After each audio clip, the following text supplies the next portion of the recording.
токму затоа и во најголема мера свикана седницата на локалниот совет за превенција, оти вообичаено во нашата ментална матрица е да ги третираме проблемите тогаш кога ги има. И многу е веројатно дека тука се прават најголемите грешки.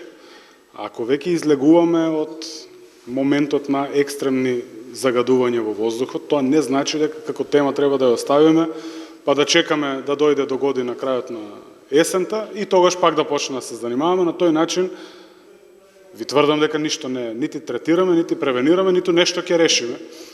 Да, разговаравме за формирање на координативното тело, веќе примарните партнер институции во рамки на телото за координација, пуштија тоа што сум известен од секретарот на локалниот совет за превенција, обвинителство, Македонски шуми, Центар за управување со кризи, представници од општината, би надополниле со инспекторатот за земјоделие. Оти ни се случува да имаме палење на старништа на земјоделско земјиште, каде, да кажеме, општинските инспектори и немаат некоја надлежност за постапување, иако тие излегуваат на терен за да се соочат со фактичката состојба, но дефинитивно ни треба.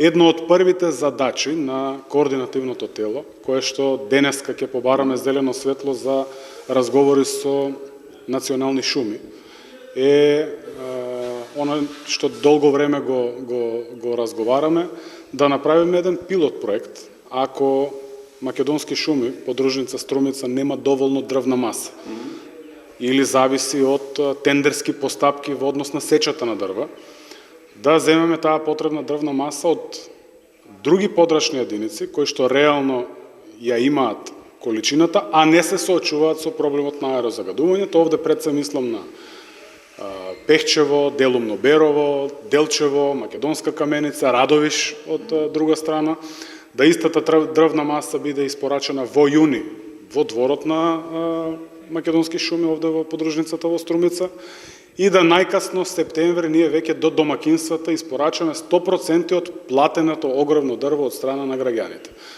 Ова ќе биде за прв пат и навистина вреди да се обидеме и да видиме дали со 20, со 30% кога ќе имаме грејна сезона ќе биде намалено аерозагадувањето.